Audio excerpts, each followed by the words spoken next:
этих горах всегда жили сильные люди.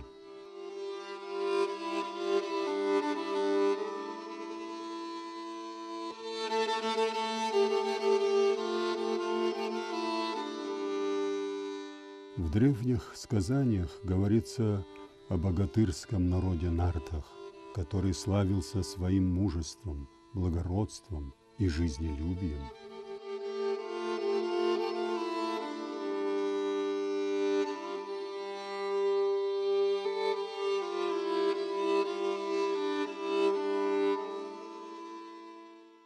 А еще нарты любили между собой меряться силой и удалью, в честном единоборстве определяли самого сильного.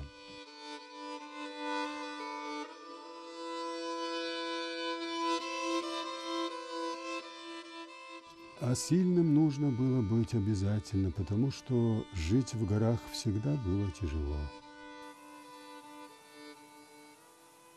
Каждый день нужно было бороться с суровой природой и врагами, которые нападали с разных сторон.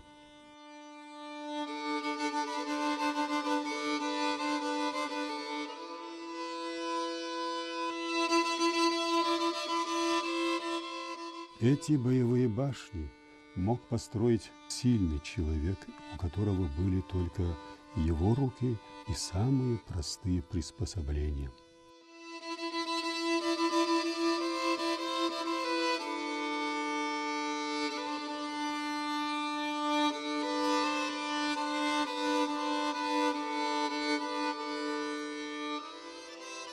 Я родился в осетинском селении Кобан, где наша фамилия Камуковых пользовалась большим почетом и уважением.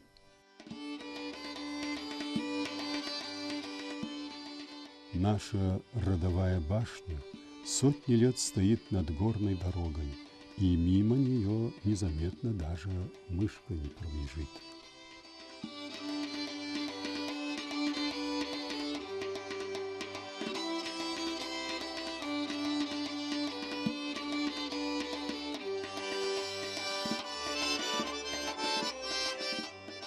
Говорят, что в детстве я был таким маленьким и слабым, что мой отец накрывал меня своей папахой.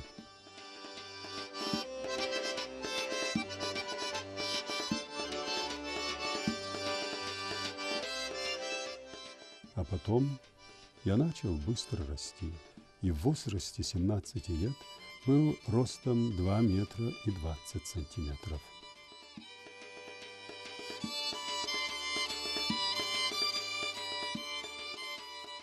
В нашем народе труд всегда был в почете, и нас с детских лет учили трудиться. Я умел делать все, что должен уметь мужчина-горец.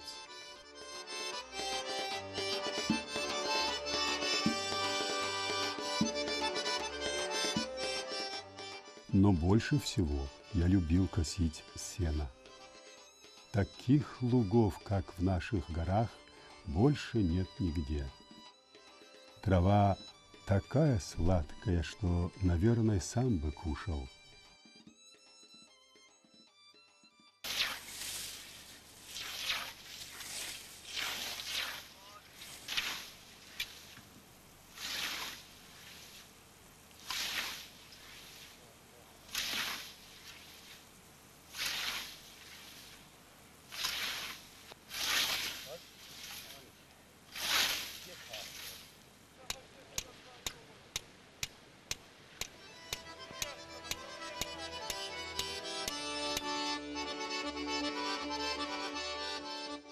У меня было столько силы, что я мог работать как 10 человек.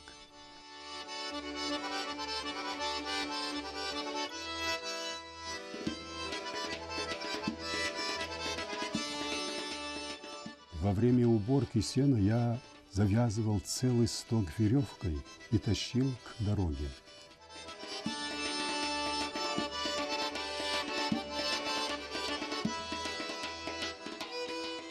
А еще я был очень добрый, не умел сердиться. и мои вредные односельчане часто надо мной всякие шутки устраивали. Один раз они согнули молодое дерево и над ним сток сена навалили. Я накинул веревку, потянул, а он не с места. Потянул сильнее и порвал веревку. Я тогда разозлился, завязал 2 веревки и дернул со всей силы. Вырвал я дерево с корнем, а мои соседи потом сильно смеялись. Ну что с ними поделаешь, глупые люди.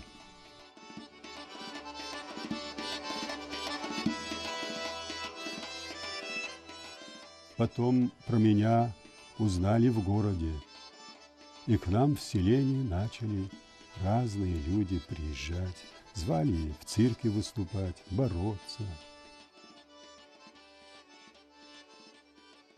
Ну, согласился я. Поехал во Владикавказ. Он был самый красивый, самый лучший город на всем Кавказе.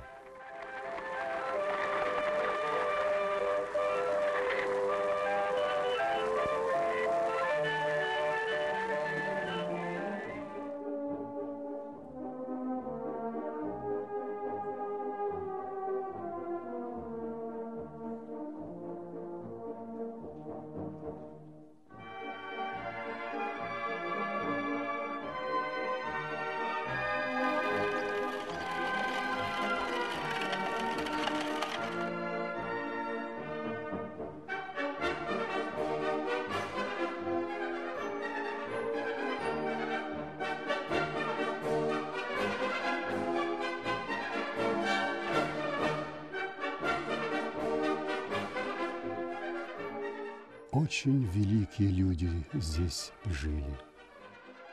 Отсюда начинали свою славу и Вахтангов,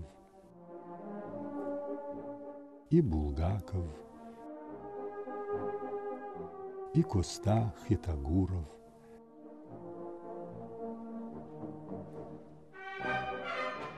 Здесь пел в театре Шаляпин, и выступали многие другие знаменитые артисты. А еще в большом почете был спорт.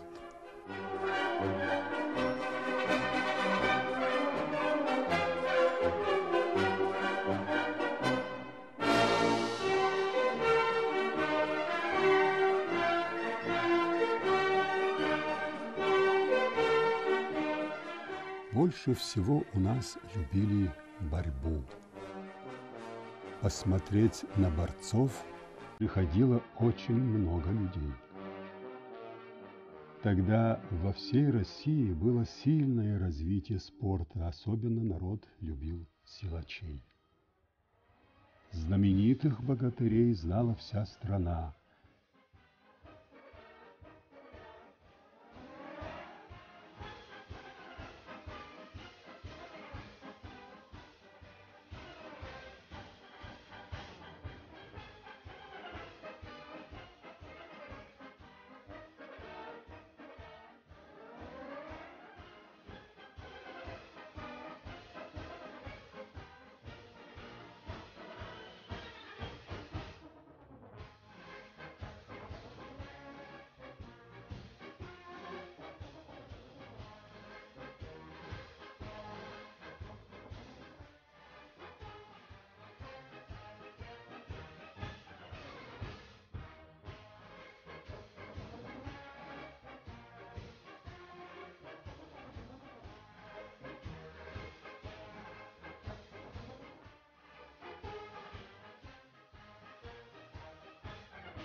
Борцы почти всегда соревновались в цирках.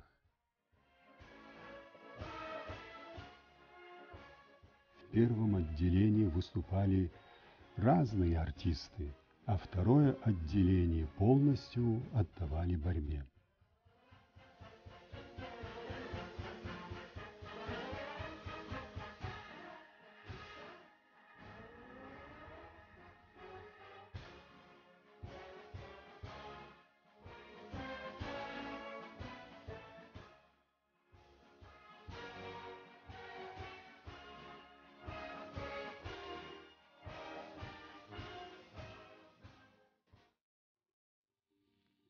Я тоже стал бороться в цирке. В то время говорили «французская борьба».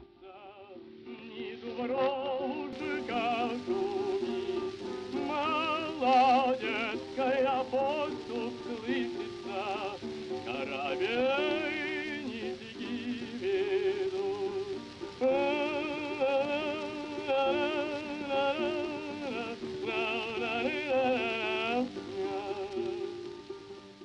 Великие спортсмены выступали. Особенно сильный был Иван Поддубный. Ой, полна коробушка, не сидит и ворча. Пожалей, душа, зазнобушка, молодецкого плеча.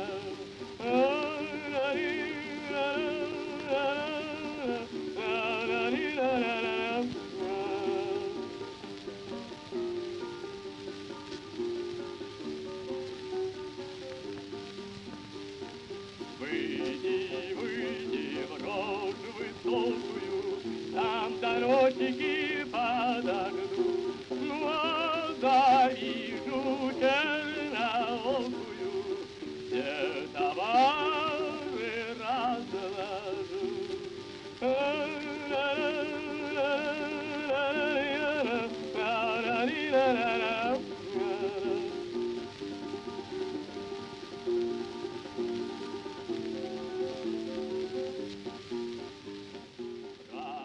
Ну, здесь борьбу показывают не настоящую, притворяются.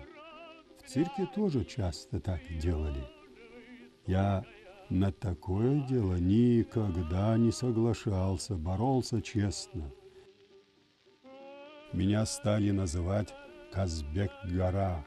Наверное, потому что я был очень высокий, 2 метра 28 сантиметров, а весил 220 килограммов. Конечно, я не был такой высокий и красивый, как настоящий Казбек-гора.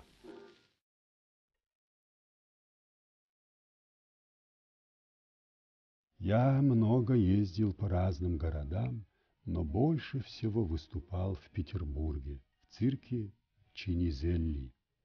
Здесь был самый известный центр борьбы.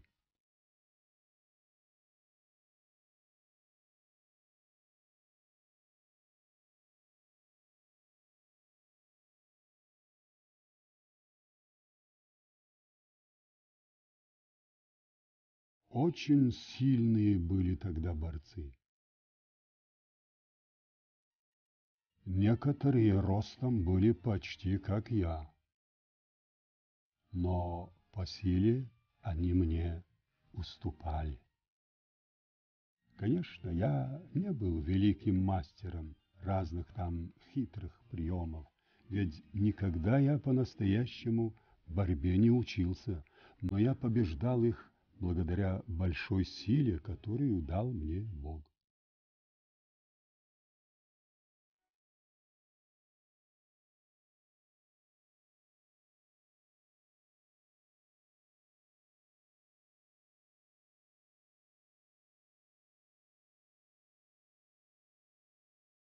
Вот только с Иваном Поддубным мне никогда не пришлось побороться. Не знаю, победил бы я его, но очень жалко, что не удалось встретиться.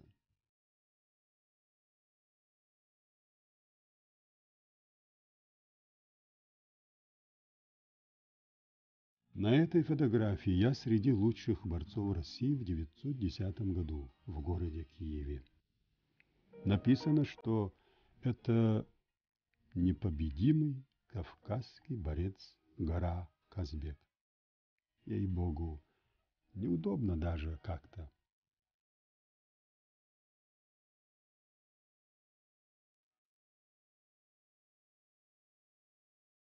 На арене мы, конечно, были соперниками, а так по жизни мы были одной семьей, братьями.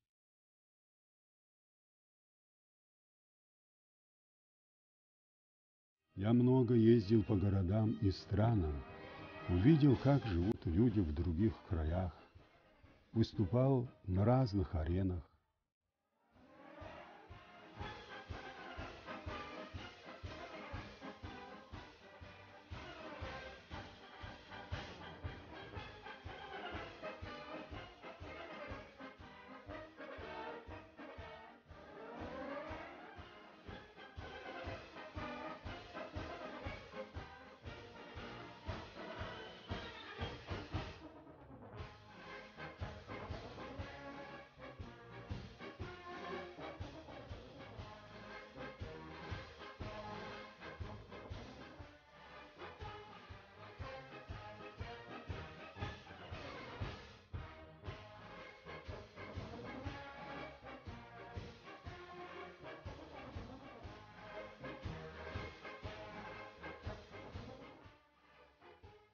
Так судьба моя повернулась, что я стал знаменитым спортсменом, славу заслужил во всем мире.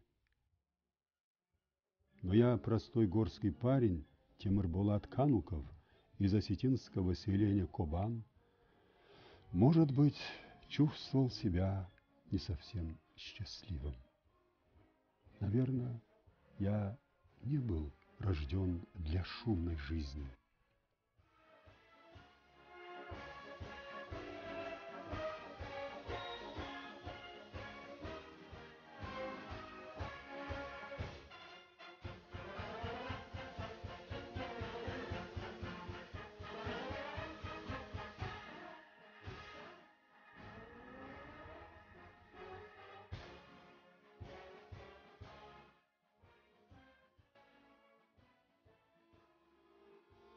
Меня всегда тянуло в мои родные горы, в мое родное село, где люди живут без суеты и зарабатывают хлеб своим трудом. И я ушел из этого чужого мира, к которому не смог до конца привыкнуть, и вернулся в свой отцовский дом.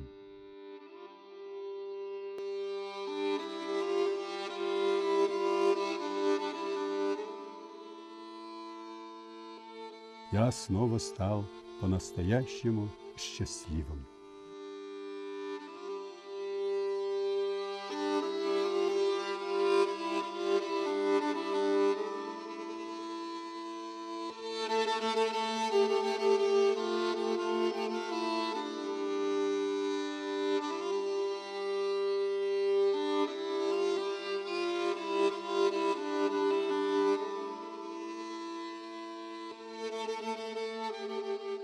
В мое время я был как одинокая птица в небе, но я был первым, кто так высоко взлетел.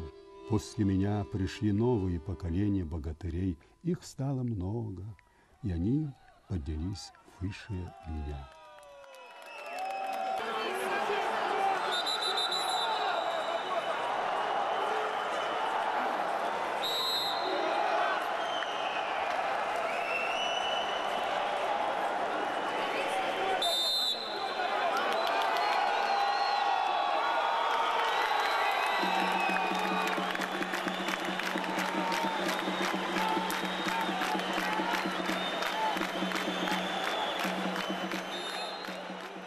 Самые сильные в мире богатыри живут на моей родине. Они одержали столько побед, что их невозможно посчитать.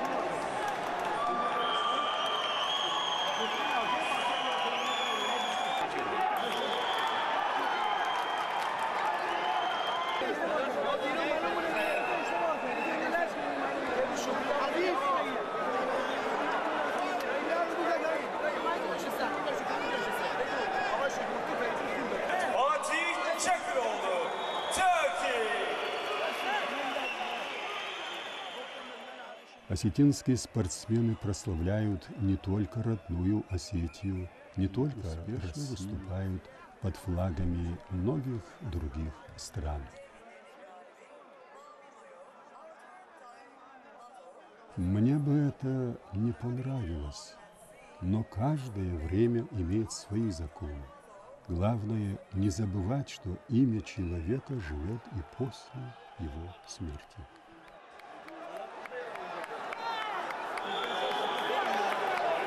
Когда проиграл? Если он не смог его.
Заиграли, а?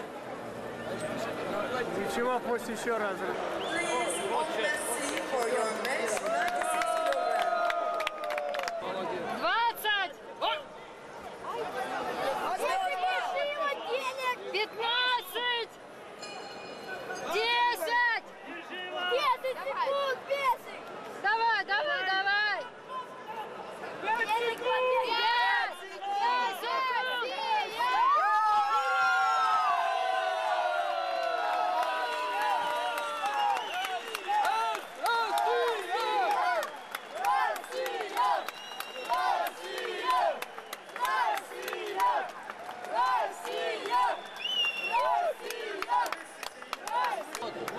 Вот мы.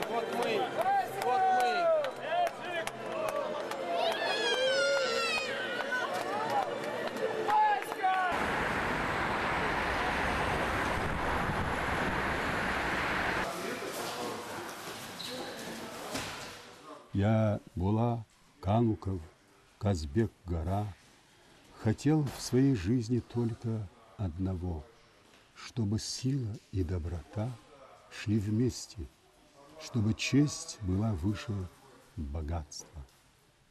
Если мои потомки всегда будут жить по совести, это будет самый хороший для меня памятник.